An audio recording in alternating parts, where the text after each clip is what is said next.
আজকে এত গরম তাই আম, কাঁচা আম, পুদিনা, অ্যালোভেরা, আদা আর ওই লেবু, সঙ্গে এই যে বিট লবণ, সঙ্গে সাদা লবণ, চিনি, সঙ্গে এটা ফ্রিজে রাখা এই যে বরফ জল, এটাই হলো সব মিশিয়ে আমি এই যে জুস বানাবো।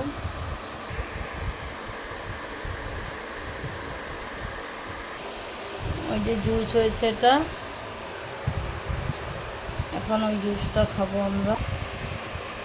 ওই যে পুদিনা পাতার জুস রেডি হয়ে গেছে, ওটা এখন খাবে ছোটো মেয়ে।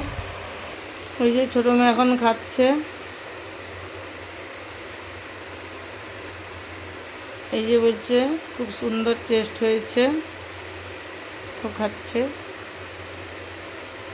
আপনারা এই গরমে এই পুদিনা, অ্যালোভেরা, কাঁচা আম দিয়ে জুস বানিয়ে বিকেলবেলায় খাবেন, সত্যি খুব মানে মুখের তো টেস্ট আসবে, আপনার পেটও ভর্তি থাকবে, আর খেয়ে দেখবেন যে মানে কতটা শরীরের মানে উপকার বা আরাম দেয়। সঙ্গে পুদিনা আছে, আদা আছে, একটু গোলমরিচ আছে, বিট লবণ, এমনি লবণ, চিনি, লেবু, মানে সবটাই শরীরের জন্য খুবই উপকার। আপনারা কিন্তু রোজ বিকেলে এটা বানিয়ে মানে পাল্টে পাল্টে খেতে পারেন ওই পাতার সঙ্গে। কোনো সময় পুদিনা, অ্যালোভেরা, কোনো সময় লেবু, আম, আদা এটা দিয়ে খেতে পারেন। কোনো সময় আবার আমকে পোড়া বানিয়ে সেটাকেও এইরকমভাবে ঠান্ডা জল দিয়ে একটু বানিয়ে খাবেন, সত্যি খুব টেস্ট লাগবে।